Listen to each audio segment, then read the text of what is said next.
Welcome back, guys. Today I'm gonna show you how to find and install a game called 2048. So first thing first, open App Store. Click on that blue icon right here on your home screen. Then make sure that you log in on your Apple ID account. Then click on the search button right here.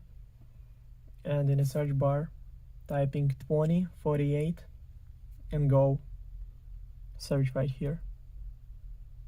Then scroll down a little bit until you find the game.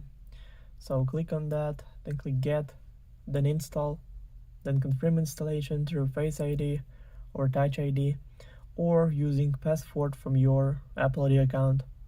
So now it's all done. The game is 66.9 megabytes. Also, all links will be in the description of this video. Hope you guys enjoy. Thank you for watching. Please like and subscribe for more. Bye.